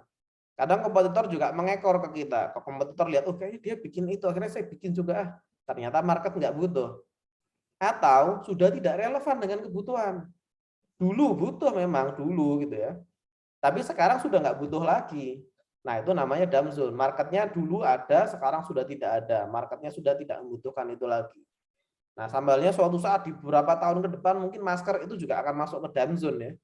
Dulu masker itu benar-benar oh demand pasar semua bicara masker ya. Macam-macam mau sampai waktu itu kalau kita lihat ada masker yang ada gambarnya kumis gitu ya. Ada gambarnya bibirnya dower gitu kan. Pada saat itu keren. Karena apa? Masker adalah kebutuhan pada saat itu. Tapi begitu sekarang presiden mengumumkan nggak pakai masker nggak apa-apa di area terbuka, sudah saya cek kemana-mana nggak pakai masker juga ya, kecuali di area tertutup saya pakai masker. Artinya inovasi masker sudah tidak sekeren itu. Dulu begitu masker itu masih menjadi hal yang sama seperti pakaian kita ya kemana-mana kita harus pakai ya. Masker itu diinovasikan seperti apapun laku. Dikasih batik, dikasih kumis, dikasih ya masker kayak robot gitu ya. Laku. Tapi sekarang kalau kita mau riset kayak gitu, kita bikin kayak gitu, ya nggak laku sudah. Karena apa? Kebutuhan sudah bergeser. Dulu butuh, sekarang tidak. Nah, bagaimana kalau dump zone? Temukan market baru, atau sudah nggak usah di-develop lagi. Nah, kami pun pernah berada di sini ya, di dump zone ya. Artinya ketika saya develop RH pada saat itu, saya bikin suatu modul, suatu sistem namanya produk lain. Jadi untuk travel ini jualan sesuatu yang bisa mereka butuhkan, bisa tidak. Nah, jadi waktu itu saya studi kasusnya ngambil satu klien travel yang dia punya toko, jualan oleh-oleh gitu ya. Akhirnya saya buatlah modul namanya produk lain. Gitu. Saya fokus di situ, namanya kita fokus di situ otomatis menguras waktu, biaya, tenaga juga ya. Begitu sudah jadi, ternyata nggak banyak travel-travel yang butuh gitu kan. Ada yang pakai, tapi nggak kebutuhan utamanya ternyata bukan di situ. Nah, tetap demand utamanya adalah umroh, haji, wisata, hotel, tiket. Nah, kebutuhannya di situ sama airline arrangement. Produk lain nggak terlalu dibutuhkan. Masuklah apa yang saya bangun itu ke dump zone. Kita sudah develop sulit-sulit, yang pakai nggak banyak. Gitu. Solusinya apa? Nggak saya hilangin. Tapi saya turunin jadi perusahaan baru. Nah, jadi namanya MyCommerce. Jadi salah satu perusahaan saya yang namanya MyCommerce ini sebenarnya diambilnya dari produk lainnya yang di era RH. Jadi dia dipisah, jadi brand baru, jadi bisnis baru. Yang dia khusus untuk jualan retail. Karena dulu kliennya Erahat ketika mau jualan retail, pakailah modul produk lain itu tadi. Di mana produk lain ini punya keterbatasan, nggak bisa handle PO, kemudian pengirimannya nggak bisa di custom, karena memang core bisnisnya Erahat bukan di jualan retail ya, tapi jualan umroh dan haji. Tapi ketika saya berpikir untuk mengakomodir jualan retail itu semua dimasuk di produk lain, ya saya akan terus terjebak dalam dump zone ini. Artinya saya akan develop sesuatu yang pakai cuma 1 atau 2 lah, atau nggak banyak gitu ya, dari 180 klien kami, yang pakai ternyata cuma ya nggak sampai 10, kan rugi juga kita develop. Ya mending saya lepas, saya pecah jadi brand baru, jadi MyCommerce. Nah itu ternyata lebih banyak yang pakai. Karena apa? Memang kebutuhannya untuk retail. Nah itu salah satu cara kita mengakali yang namanya dump zone. Temukan market baru, dilepas, dibuat market baru. Nah ini juga akan kita bahas di product development strategi. Jadi bagaimana kita menganalisa produk kita, apakah masih relevan atau tidak. Kalau relevan, bagaimana kita membuat itu lebih relevan lagi. Kalau tidak, bagaimana kita carikan market baru yang relevan dengan produk yang ini. Jadi usahakan jangan ada yang terbuang ya.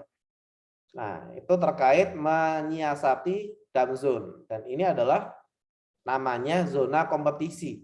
Zona kompetisi ada 4 irisan, per masing-masing irisan kita sudah harus bijak dalam menyikapi. Kita harus bisa melihat produk kita ini apa winning zone-nya, apa losing zone-nya, losing zone tidak semua punya, apa ring zone-nya, ini yang paling banyak, apa dump zone-nya, dump zone juga tidak semua punya. Dalam analisa kompetitor ini dimasukkan. Jadi setelah yang belakang-belakang ini tadi, setelah leveling, kemudian dilanjutkan dengan analisa 5P, dilanjutkan juga dengan SWOT. Nah, kemudian kita petakan apa sih sebenarnya winning zone kita di segmen kita, bukan di segmen yang lain ya. Artinya kita nggak bandingkan ayam goreng rumahan sama ayam goreng KFC. Nah, apa winning zone kita di segmen kita? Apa losing zone kita di segmen kita? Apa yang beresiko dan apa yang perlu dibuang atau perlu kita lepas jadi market baru. Nah, ini dipetakan. Kalau nggak dipetakan, nanti kita akan terjebak pada development, pada pengembangan yang tidak dibutuhkan pasar, atau pada pengembangan yang tidak mungkin kita menangkan kompetisinya. Misalkan kita mau bandingkan ayam goreng rumahan sama KFC, kita mau ngejar KFC dengan gaya ayam goreng rumahan, ya konyol. Kita akan berfokus pada sesuatu, pada kompetisi yang sudah tidak mungkin kita menangkan. Mau jadi nomor 1 nggak bisa kayak gitu. Nah, jadi pahami dulu zona kompetisi produk kita, kompetitor kita dengan market kita berada di mana. Harus dipahami kondisi ini. Oke, terakhir terkait analisa kompetitor ya. Jadi ini salah satu intro untuk product development strategi. Begitu sudah tahu better product artinya oh kita itu kalah dalam sisi ini. Kita list apa yang bisa kita lakukan untuk membuat produk kita lebih baik. Nah, jadi dianalisa itu bukan untuk sebatas direnungi. Oh iya ya ternyata kita nggak bisa menang di situ ya. Atau oh ternyata dia unggul karena itu ya. Nah, harus ada perubahan. Apa perubahannya? Dari 5P tadi dijabarkan lagi. Produknya gimana biar lebih baik, biar lebih unggul, biar lebih efisien. Price-nya gimana caranya biar lebih kompetitif. Kompetitif tidak harus lebih murah ya. Kemudian place-nya bagaimana kita lebih bisa ditemukan orang. Place yang bisa meningkatkan penjualan. People-nya, SDM-nya kita mau apa? Ini orang-orang kita, tim kita. Dan promotion-nya kita harus melakukan dengan cara apa? Jadi tahap akhir dari analisa kompetitor, bukan tahap akhir ya. Tahap lanjutan dari analisa kompetitor adalah melakukan namanya product development strategi yang insya Allah akan kita bahas di pertemuan selanjutnya. Jadi ketika kita sudah bahas product development strategi, PR-nya adalah mana dulu data kompetitornya. Artinya kita bicara, oh saya mau develop seperti ini. Pertanyaan saya sederhana, marketnya butuh enggak? Pertanyaan saya kedua, hal seperti itu sudah dilakukan oleh kompetitormu atau belum? Kalau sudah, hasilnya gimana? Jadi gampangnya gini nih, ketika kita punya ide, kita merasa bahwa oh saya ini inovatif sekali, saya punya ide luar biasa. Kita harus mengembalikan pada konsep dasar. Bahwa orang yang bisa mikir, itu bukan cuma kita. Berarti kita harus validasi. Kita punya ide, oh saya mau coba iklan dengan gambar seperti ini. Nah, misalkan kita punya ide keren nih. Gimana kalau misalkan ayam goreng saya ganti warna pink gitu ya. Saya nggak pernah lihat sih ayam goreng warna pink atau warna biru gitu ya. Mesti oranye warnanya. Misalkan kita mau inovasi nih, ayam goreng tapi warna pink. Cari dulu ada nggak kompetitor kita yang melakukan itu. Kalau tidak ada, coba cari di history di Google. Bisa jadi pernah ada. Kalau pernah ada dan Anda mau jalankan, itu namanya konyol. Karena apa? Pernah ada, berarti dulu ada, sekarang enggak. Bisa jadi sudah enggak relevan caranya. Berarti itu bukan inovasi. Itu konyol gitu ya. Kita berpikir, oh coba ayam gorengnya saya buat hitam semua gitu ya.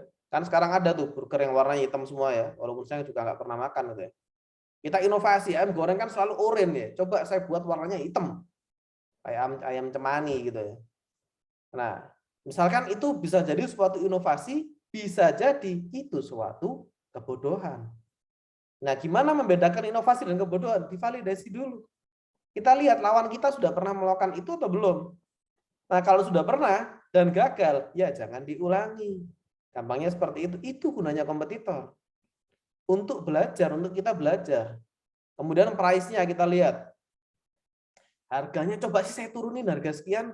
Lihat dulu kompetitornya berapa harganya. Dan kita lihat kompetitor yang jualan dengan harga yang sama, lihat bagaimana kondisi keuangannya, lihat bagaimana kondisi bisnisnya. Jangan kepancing. Misalkan kita lihat ya, jualan ayam nih, ayam apa ya, ayam geprek misalkan ya, harganya 3.000. Wah, ayam geprek harganya 3.000 gitu ya. Misal kita lihat kok bisa dia jualan harganya 3.000. Terus kita ikut-ikutan pakai harga 3.000 ya, bangkrut ternyata. Nah, kita lihat dulu yang jualan harga 3.000 itu gimana kondisinya dia. Ternyata pertama harganya 3.000 memang, tapi ayamnya cuma secuil gini ya. Cuma segigit gitu ya. Ya ngapain kita harus bertarung dengan yang kayak gitu. Atau misalkan ayamnya standar gitu ya. Tapi hidupnya dia di bawah garis kemiskinan gitu ya. Artinya ngapain kita harus ikut-ikut gitu loh. Harganya dia murah dan dia nggak bisa hidup gitu ya. Hidupnya dia di bawah garis kemiskinan, ngapain kita mau ikut kayak gitu? Kita bisnis bukan untuk miskin gitu ya. Nah, jadi kita harus analisa dulu. Misalkan place-nya kita lihat. Wah, tempat di sana kayaknya keren nih. Masih kosong gitu ya. Tempat keren tapi kosong. Kita harus bertanya, kenapa keren tapi kosong? Nah, kita lihat kompetitornya di sana hidup nggak tempat itu sebenarnya. Nah, jadi semua ide-ide luar biasa di pikiran kita, biasanya orang lain sudah mikir gitu duluan. Biasanya orang sudah pernah menjalankan itu. Tapi karena nggak berhasil, maka tidak dijalankan. Nah, kalau kita mau jalanan itu, ya ngapain gitu kan? Nah, jadi dalam product development strategi, setelah 4 tahap ini dilakukan, kemudian kita list apa yang kita lakukan, tahap selanjutnya kita validasi satu-satu. Saya mau bikin ini, dilihat dulu, kita googling dulu, kita cari di Google nih. Oh, ada ternyata sudah pernah melakukan ini. Gimana studi kasusnya? Gimana hasilnya? Oh, nggak laku. Ya sudah, jangan dijalankan. Kemudian kita coba cari ide baru lagi. Oh, kita buat ini. Divalidasi di Google nggak ada. Oh, itu berarti keren, baru. Bisa keren, bisa konyol ya. Kita lihat lawannya ada nggak sih seperti itu? Oh, ada. Nah, kita lihat gimana hasilnya di dia. Atau kalau tidak ada, misal tidak ada nih, kita punya ide yang brilian dan tidak ada kompetitornya ya. Ayam goreng warnanya biru gitu kan. Nggak ada tuh kompetitornya. Saya nggak pernah lihat ayam goreng yang warnanya biru ya. Ayam crispy yang warnanya biru gitu ya. Nah, validasi ke marketnya. Kita tanya ke end usernya. Kita tanya, kalau ada ayam goreng warna biru, Anda bisa coba bikin ayam goreng biasa terus di Photoshop ya warnanya biru gitu ya. Anda kasih tahu ke orang, Anda mau nggak sih mau makan ayam kalau kayak gini, Anda mau nggak? Oh ya nggak mau mas, ya kalau nggak mau ya jangan dibuat. Artinya apa? Itu inovasi yang tidak ada orang yang mungkin mau niru itu karena marketnya tidak butuh itu. Sama halnya dengan kita misalkan mau jualan sepatu roda, tapi di gurun pasir sana. Nggak ada kompetitornya, tapi nggak ada yang butuh juga gitu. Itu berarti itu bukan inovasi. Itu ya kemunduran pola pikir berarti ya. Bukan inovasi itu.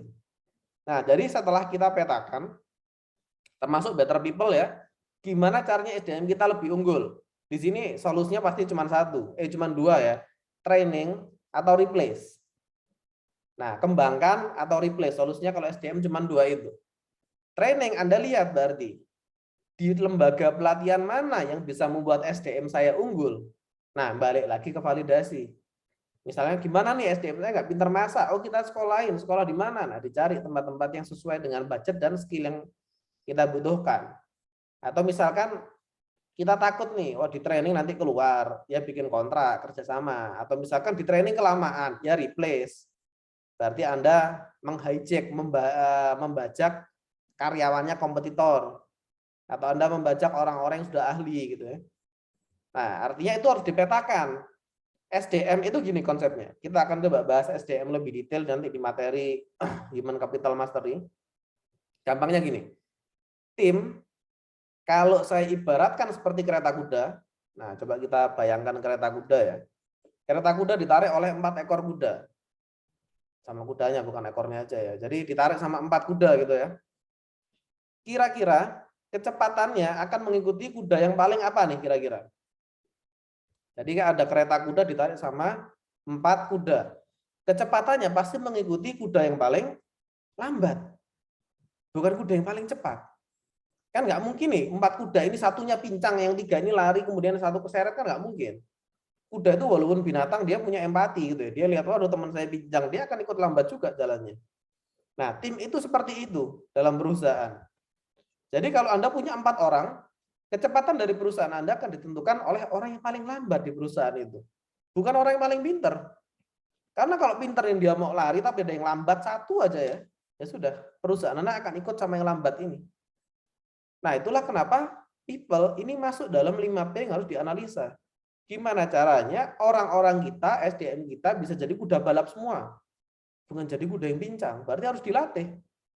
Pertanyaan tinggal saya latih sendiri, atau saya serahkan ke orang lain untuk dilatih, kan tinggal itu. Kalau nggak bisa dilatih, ganti. Kan kita tidak bisnis untuk rugi, ini bukan proyek sosial, kecuali Anda sosial ya arahnya ya. Nah, artinya seperti itu terkait analisa kompetitor. Jadi bukan sebatas tahu siapa lawannya, tapi kita juga harus tahu bagaimana mereka bermain. Lebih detail lagi kita juga sebenarnya harus tahu siapa suppliernya dia. Nah, itu ada di yang lain ya, di analisa kompetitor versi detail, kalau ikut GPC dapat seperti itu. Artinya kita harus tahu siapa suppliernya, siapa orang-orang di balik layarnya, bagaimana sejarahnya dia, bisa jadi dia menang karena sejarah gitu ya. Nah, atau hal-hal yang lain. Jadi kita petakan satu-satu. Jadi kalau saya runut ya, dari pertama disusun levelnya, level ini siapa, level berikutnya dipetakan menjadi 5, setelah dipetakan jadi 5 dianalisa strength, weakness, opportunity sama threat dari masing-masing 5 tadi. Setelah itu kita petakan dari apa tadi, dari apa yang sudah kita petakan, apa yang menjadi winning zone, apa yang menjadi losing zone, apa yang menjadi risk zone, apa yang menjadi dump zone, dikasih label satu-satu. Setelah itu dilakukan analisa product development strategi. Pengembangannya mau apa nih? Produk kita mau dibawa kemana nih dibanding lawan-lawan kompetitor yang sudah ada nih? Dan dibanding dengan kebutuhan market, kita mau dibawa kemana nih produk kita? Nah, kira-kira itu materi yang bisa saya sampaikan terkait analisa kompetitor. Nah, sebagai penutupnya ini ya, ketika Anda sibuk memperbaiki bisnis Anda, pahami satu hal, bahwa Anda itu nggak sedang berjuang sendiri. Gampangnya seperti di sini ya, ketika masing-masing dari kita ikut KPB, kita sharing, kita belajar, pahami dulu, yang belajar bukan cuma kita, lawan kita juga belajar. Ketika saya ikut pelatihan ini, itu, kita harus paham, yang ikut pelatihan bukan cuma kita. Lawan kita juga belajar, juga ikut pelatihan.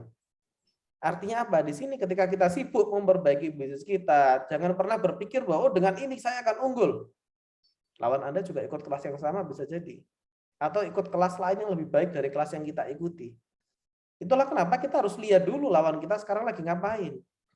Jangan-jangan sekarang kita ikut pelatihan yang ya level biasa, lawan kita ikut pelatihan ke luar negeri misalkan, biar skillnya jauh lebih naik lagi. Dan kita kalau mau diem-diem aja di situ, ya konyol. Nggak bisa kita bersaing. Nah, artinya ini yang ditanamkan pada mindset kita bahwa belajar itu adalah continuous learning. Terus belajar ya, diperbaiki itu continuous improvement. Diperbaiki terus gitu ya. Jadi tidak berhenti, tidak berpuas diri. Karena apa? Begitu kita berkembang, lawan kita juga pasti berkembang. Begitu kita diam dan dia berkembang, nah di situ kita akan mati. Di situ kita nggak bisa sustain lagi nanti, kita nggak bisa bertahan. Oke, itu sekian materi dari saya. Silakan kalau ada yang mau diskusi.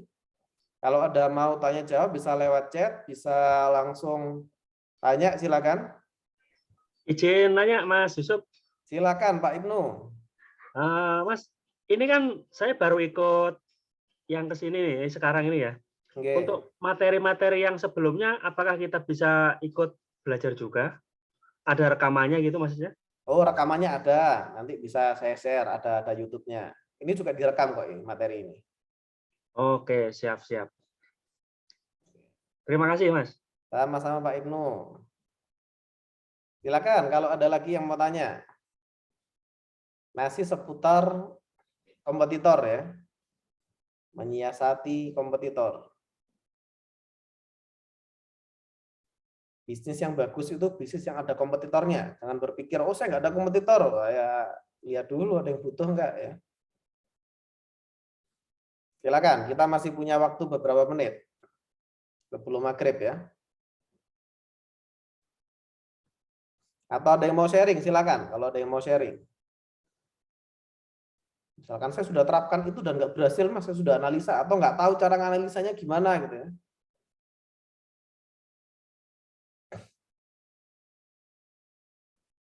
Oke, silakan kalau ada yang mau bertanya atau berbagi atau mungkin materi yang sudah lewat-lewat tadi ada yang mau ditanyain dulu nggak apa-apa juga. Jadi kita total ada 14 pertemuan ya. Masing-masing materinya sudah dibagi-bagi. Khusus hari ini kita membahas terkait analisa kompetitor. Materi ini akan dilanjutkan di materi selanjutnya, product development strategi. Jadi kalau sudah masuk product development strategi tapi nggak paham ini, wah nanti repot juga mau ngikuti ya. Gimana mau di develop? Karena product development strategi nanti kita ngisi form, ada form yang harus diisi. Kita akan menggunakan namanya Ansoff Matrix, kita akan menggunakan namanya Boston Matrix dan lain sebagainya. Silakan, Pak Andoyo mungkin mau tanya? Oh ya, kalau untuk mereview materi hari ini di mana ya, Pak? Karena biar lebih apa ya, memahami gitu. Mau saya review. Oh ya, nanti saya share rekamannya. Nanti saya upload ke YouTube, saya share. Oh ya, siap. Terima kasih, Coach. Sama-sama, Pak Andoyo. Silakan lagi kalau ada lagi yang mau bertanya dari ibu-ibunya.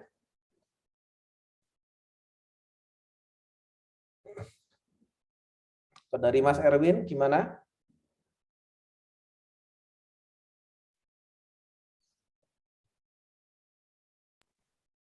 Masih bingung. Oh, bingungnya di mana Mas Erwin? Enggak, bingung nanti nerapinnya. Kalau Mas Erwin ini di level mana dan kira-kira siapa kompetitornya? Saya di level 3. Di level 3 itu ya kayak ibaratnya kayak jajanan pasar gitu, kayak donat kentang posisinya. Jadi memang benar-benar masih red ocean. Kalau untuk naik ke level 2 kan kayak kopi kenangan itu masih jauh lah, kayak kopi kenangan terus apa janji jiwa terus.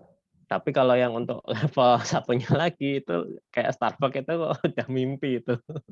Oh ya. Iya, ya cuma ya pelan-pelan lah, coach. Saya nggak bisa, nggak cerdas juga orangnya. Jadi masih ya meraba-raba lah sampai sekarang pun. Ya kalau bisa dibilang masih fokus di product development. Terus kalau untuk marketingnya itu juga masih ya ala kadarnya, belum, kalau bisa dibilang sih jauh dari kata maksimal ya, jauh dari kata bagus gitu sih. Ya masih belajar sih gitu. Oke. Nanti kita akan pelajari detailnya di product development strategi. Iya. Gimana caranya naik ke level 2 paling enggak ya. Iya. Terus untuk YouTube-nya Mas, nyuwun sewu, di-share aja di sini biar kita yang baru-baru itu kan biar bisa lihat juga. Oh ya, siap. Kalau setelah ini saya upload nanti saya share lagi. Iya. Enggak, maksudnya YouTube-nya di mana gitu kan, nanti bisa kita subscribe gitu maksudnya. Oke, siap. Iya, siap. Iya, matur suwun Mas. Sama-sama Mas Erwin. Silakan kalau ada lagi. Itu Coach, kalau nggak salah saya dulu pernah dengar di The Cost ya. The Cost itu kalau dia punya sistem, jadi kalau ada pelanggan atau konsumen pesen makanan ini langsung di dimasukkan ke iPad gitu. Nah itu nanti terkonek kemana-mana itu, Coach. Nah, Iya. itu pakai sistem apa itu, Coach? Sistemnya sistem apa gitu ya. Nah, ini sama seperti kalau Dekos saya belum tahu sistemnya. Yang saya tahu sistemnya Abata Donat. Nah, Abata Donat ini yang punya Mas Hendra. Tahu ini ya, tahu abnormal ya. Oh iya, tahu. Nah, Mas Hendra ini yang punya abnormal. Oh iya. Saya sempat belajar ke beliau secara langsung waktu itu. Jadi sekarang ini sudah nggak zamannya. Kalau sekarang masih ya, tapi kedepannya akan bergeser trennya. Jadi sekarang ini sebenarnya sudah bukan zamannya kita datang ke tempat kemudian antri di kasir untuk pesan, kemudian duduk lagi. Zaman akan bergeser. Seperti kondisinya Dekos dan beberapa tempat yang lain. Jadi sekarang kalau yang restoran-restoran ya terutama, nanti trennya akan berubah, di mana Anda datang langsung duduk di meja, pesannya di meja. Datang cari meja dulu, pesannya dari meja lah. Nanti akan seperti itu. Sekarang sudah begitu. Dan nanti siapa yang tidak menerapkan itu akan tertinggal. Nah, zaman akan bergeser. Nah, yang dipakai oleh siapa? Abata Donat itu aplikasi namanya Eresto. Nah, Eresto itu bisa dipakai. Saya sudah cek dan itu bagus ya. Dia spesialis untuk restoran, untuk bisnis restoran. Tapi kalau bisnis kita fashion ya nggak bisa pakai itu ya. Ya, namanya aja Eresto. Nah, Eresto itu bagusnya gini. Ini yang saya lihat secara langsung ya penerapannya di Abata Donat ya. Begitu kita masuk, sudah kita fokus saja kita mau tempat yang mana. Bahkan bagi orang yang tidak tahu mau datang sekalipun ya, datang biasanya kan kita datang langsung ke depan kan tempatnya yang sebelahnya kasir kan, kita lihat oh saya mau itu sama itu kan. Si petugasnya langsung bilang oh langsung duduk aja Pak, nanti tinggal scan QR code di mejanya masing-masing. Nanti pesanan langsung dikirim ke sana, pembayaran dari situ juga langsung bisa. Saya mikir gila juga ini, keren ini. Ya beneran kami langsung duduk di situ. Oh iya. Nah, di masing-masing meja ada kayak menu gitu ya. Bukan menu sih dia, cuman kayak ya nomor meja ada QR code-nya. QR code-nya di-scan. Kemudian kita dilarikan ke suatu website, kita pesan di situ. Langsung oh saya mau pesan ini klik ini. Nah, nanti di opsi pembayaran langsung keluar. Kita mau bayar cash ke kasir atau kita bayar pakai GoPay, OVO dan lain sebagainya gitu ya. Sudah nggak zaman bayar itu ngantri gitu ya. Nah, kedepannya kan begitu semua. Kalau kita tidak seperti itu, kita kalah. Gitu. Nah, coba kapan-kapan main-main ke Abata Donat itu. Seperti itu cara mainnya. Pesanan itu langsung masuk ke kasir, langsung masuk ke dapur. Ya, jadi di sistem seperti itu. Nah, jadi di dapur itu ada layar. Nah, ini yang saya nggak lihat yang di Abata, saya tidak lihat, tapi saya sudah lihat di restoran apa waktu itu saya pernah makan ya. Restoran Arab, saya lupa itu apa itu. Jadi saya sempat karena yang punya teman sendiri ya, saya sempat masuk, saya lihat di dapurnya. Di dapur itu ada layar monitor gitu ya. Layar biasa sebenarnya. Tapi di situ kelihatan pesanan ini sedang dalam antrian, pesanan ini. Jadi orang di dapur itu nggak tanya kita harus bikin apa ya. Dan orang di kasir nggak usah bengong-bengong, nggak usah teriak-teriak bilang ya, kopi ini satu gitu ya, atau ayam goreng ini gitu ya. Nggak teriak-teriak sudah. Jadi orang di dapur langsung tahu, oh ada pesan ini. Dan begitu dia sedang mengerjakan, dia tinggal klik sesuatu. Nah nanti di HP-nya si pemesan akan kelihatan, oh pesanan saya sedang diproses. Jadi defaultnya kan, oh pesanan Anda sedang menunggu antrian, menunggu diproses. Ketika sudah di-take, artinya diambil sama orang dapur, diklik gitu ya. Lagi saya proses nih. Nah orang yang pesan bisa lihat di HP, oh lagi dalam proses sekian menit lagi gitu ya. Wah ini keren. Nah, nantinya kan seperti itu semua. Namanya Eresto. Eresto itu keren. Spesialis untuk restoran dia. Berarti kayak Gojek itu kan kayak gitu ya, dalam perjalanan kayak gitu ya. Nah, betul. Gojek kan kita bisa estimasi kan berapa lama datangnya. Nah, di aplikasi ini juga sama. Dia bisa estimasi. Kita bisa payment juga. Jadi benar-benar nggak ngobrol sama kasir. Oh iya. Itu kerennya. Kalau di Erahat juga dikembangkan untuk kuliner atau untuk resto ya untuk. Kalau Erahat saya tidak kembangkan untuk resto. Kalau di MyCommerce mungkin iya, tapi belum mengarah ke sana. Saya fokus di retail dulu. Oh gitu, iya. Nah, iya, siap. Ya, kalau ya, Pak makasih. Apa? Masih kaki 5 sih Pak, saya masih. Oh, nggak apa-apa, justru bagus itu. Iya, cuma pengen saya kembangin, ada bayangan kembangin ke kayak saya lagi belajar itu cloud kitchen kan apa itu investasinya kan dibandingin dengan kita buka lagi dengan apa tuh buka tempat sendiri kan biayanya terlalu besar gitu. Kalau Cloud Kitchen kan kita jadi lebih mendekatkan ke konsumen kan. Betul, betul. Untuk order via online itu lebih banyak kita. Iya, itu Lagi keren mau itu. pelajari itu sih, Pak. Keren tuh Pak Andoyo, Cloud Kitchen ya. Ya. Oke, itu menarik itu. Ya, Oke, makasih Coach. Sama-sama Pak Andoyo. Nah, lalu satu lagi ya terkait terutama yang kuliner ya. Kuliner ini kita sebisa mungkin punya rujukan, kita ingin menjadi seperti siapa ya. Kecuali kita sudah di level KFC McD gitu ya. Kalau kita masih di level yang tadi, level 3, yang berdarah-darah tadi, minimal kita cari dulu rujukan di level 2-nya siapa. Artinya, kalau mau nyontoh, ya nyontoh yang bagus sekalian. Nah, gimana caranya? Datangi dan pakai jasanya dia. Gampangnya gini, kalau saya misalkan punya makanan masakan Padang, kayak misalkan Mas Ibad ya, punya bisnis masakan Padang. Gimana caranya misalkan saya pengen naik level kayak masakan sederhana, makanan Padang sederhana ya, walaupun nggak sederhana juga harganya ya. Nah, datang dulu ke situ. Makan di situ, rasakan makanannya seperti apa, rasakan servisnya seperti apa, dari situ kita baru bisa pikir, oh pantas dia jadi nomor 1. Rasanya seperti ini. Atau oh pantas dia nomor 1, kecepatan pelayanannya seperti ini.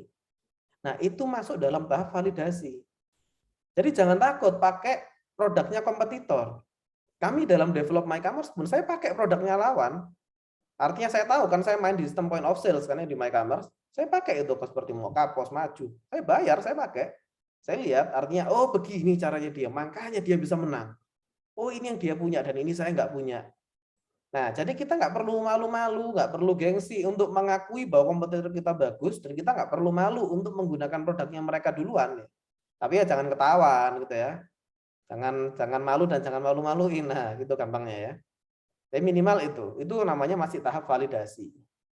Nah, ini Pak Budi bertanya, bisnis saya di rumah terapi. Oh ya sangat bisa. Apakah analisa bisa terpakai juga? Ya, bisa sekali. Ini contoh sederhana ya. Saya beberapa kali pijat dan kecil peluang saya kembali di tempat itu. Kenapa? Nggak nyaman gitu ya. Jadi saya gonta-ganti tukang pijat itu sekarang saya sudah berhenti di satu tempat dan saya nggak mau pindah-pindah gitu ya. Sama kayak tukang cukur ya, tukang cukur begitu kita nyaman kita nggak mau pindah sudah. Nanti ganti lagi karena potong rambut itu kalau salah nyeselnya harus nunggu sampai rambutnya tumbuh lagi ya. Malunya berarti harus nunggu sampai rambutnya tumbuh gitu. Nah, sama juga terapi. Nah, terapi ini Pak Budi terapinya terapi apa ini? Mau nggak Pak Budi bisa dijelaskan terapinya terapi apa? Biar saya tepat kalau ngasih contoh. Assalamualaikum Coach. Apa itu? Terapinya sih sebenarnya macam-macam, lebih ke penyakit dalam gitu sih Coach. Oh, oke. Ada herbalnya juga seperti itu. Sebenarnya sini warisan orang tua. Cuman orang tua memang kan sudah nggak ada, jadi saya berusaha buat menjalani ini. Gitu. Jadi lagi dikembangkan maybe di bagian promosi sama produk herbalnya itu. Oke, kompetitornya siapa Pak Budi yang tahu? Yang di level yang sama kira-kira? Nah itu dia sih, belum saya dengar analisis ini, saya belum dapat gambaran kompetitornya siapa. Mungkin nanti habis ini saya bikin bagannya kayak gitu. Oke. Nah, artinya gini, kita harus melihat. Saya di Condet ini, jadi saya kantor di Condet ya, saya tinggal di Pasar Rebo. Saya melewati 3 tempat terapi, tapi terapi pijat ya ini ya. 3-tiganya itu masing-masing beda, ada yang ramai terus, ada yang sepi. Kalau sepi saya juga pikir-pikir datang ke situ ya. Nah, jadi kadang kita perlu datang ke mereka, kita lihat. Nah, terapi ini yang buat saya nggak balik adalah pertama, tempatnya nggak nyaman yang di dalam. Atau tukang pijatnya nggak sopan kadang gitu ya. Atau waktu tunggunya terlalu lama gitu. Atau kadang dia tidak, kadang setelah pijat itu, saya pernah pijat dan setelah pijat saya nggak bisa jalan ya, karena sakit semua ya. Padahal saya berangkatnya motoran ya. Waktu itu, jadi motor saya motor laki ya, artinya kakinya kepake semua kan, kopling, ganti gear sama rem kan. Setelah pijat nggak bisa jalan, wah ini kan repot juga, kita sudah di sana. Nggak bisa ganti gear kan, nggak, ya repot juga ya. Nah, kadang itu kendala. Nah, kita petakan dulu nih, kompetitor kita bisa nggak mereka punya solusi atas itu nggak? Artinya kalau dibalik bisa nggak harus datang ke rumah aja, dipanggil ke rumah. Atau waktu tunggu misalkan, sakitnya sekarang, terus tukang pijatnya masih full semua. Nah, nunggu, ini juga ketika saya lihat, ada tempat pijat yang bagus ya, jadi nunggunya dia kayak di gazebo gitu, nunggu itu nyaman. Nah, ada yang waktu nunggunya di sebelahnya tempat pijat. Di tempat pijatnya, orang yang dipijati teriak-teriak, aduh Pak, sakit Pak, gitu. Waduh, mentalnya bisa down kita di situ ya. Jadi belum pijat, mentalnya sudah down duluan. Waduh, teraniaya saya di dalam ini ya. Apalagi kalau tempat sunat ya. Jadi waktu tunggunya, tempat untuk nunggu sebisa mungkin jangan sebelahan dengan tempat operasinya. Tempat mengoperasionalnya tadi ya. Terutama kalau pelanggannya ini pelanggan-pelanggan yang sensitif, sakit-sakit, teriak-teriak gitu. Orang yang nunggu bisa pulang loh itu. Mereka sudah belum pakai ini, belum pakai jasanya. Terus sudah pulang duluan. Nah, termasuk terapi tidak hanya pijat, misalkan terapi kesehatan yang lain. Kalau sekiranya itu dilakukan dan membuat orang teriak, tempat nunggu jangan sebelahan sama itu. Saya pernah akupuntur itu, saya waktu akupuntur sebelah saya pulang. Datangnya duluan dia. Karena kami nunggunya di satu ruangan dengan akupunturnya langsung, yang disuntik itu ya, bukan disuntik ya, ditujuki jarum itu ya, teriak-teriak, dokter sakit dokter. Dia langsung keringat dingin pulang dia. Padahal dia datang lebih awal dari saya gitu ya. Saya juga sudah mau pulang sebenarnya, udah takut. Iya. Nah, kadang terapi itu seperti itu. Kadang menyakitkan. Kalau menyakitkan jangan sebelahan. Ngeri kita ya dengernya ya. Nah, jadi dilihat dulu kompetitornya bermain seperti apa. Tapi sebagai end user, saya sebagai end user dan saya melihat di lapangan, itu yang terjadi. Waktu tunggu lama, kadang tempatnya nggak nyaman, kadang terapisnya juga nggak pinter-pinter banget, makanya kita nggak mau balik lagi. Atau kadang nggak bisa dipanggil, misalkan saya kakinya keseleo nggak bisa datang, nggak bisa dipanggil, nggak pakai juga akhirnya. Atau nunggunya sebelahan sama tempat terapi, orang teriak-teriak, jadi nggak nyaman. Nah, jadi dilihat dulu.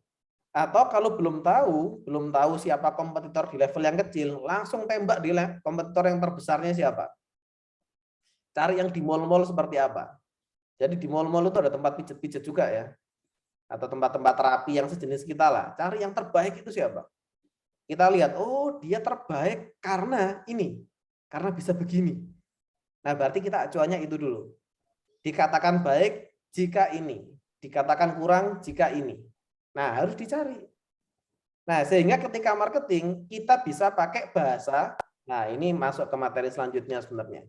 Setelah product development strategi. Misalkan nih, kita sudah tahu bahwa operasi, misalnya saya ambil contoh terapi tapi yang geser dikit ya, sunat misalkan ya. Nah, sunat ini biasanya setelah sunat ini kan kita butuh waktu untuk recovery. Ya harus tidur dan lain sebagainya. Misalkan kita lihat, kalau sunat pakai laser itu recovery-nya sekian. Kalau ini sekian, ini sekian, ini sekian. Kita sudah ketemu nih, rata-rata itu waktu tunggunya berapa. Kemudian di situ kita bisa riset. Bisa nggak ya kita setelah sunat langsung sepak bola, nah misalkan seperti itu ya, langsung bisa lari-lari gitu. Nah jadikan itu sebagai tagline, sebagai bahasa marketingnya. Sunat 5 menit bisa sepak bola, wah itu tertarik itu anak nggak takut itu ya, atau tidak terasa sama sekali, nah itu kan. Nah kita nggak mungkin bisa seperti itu kalau kita tidak melihat lawannya dulu. Misalkan sunat 1 hari bisa lari-lari gitu ya. Ternyata yang lain-lain itu 1 jam sudah bisa lari-lari.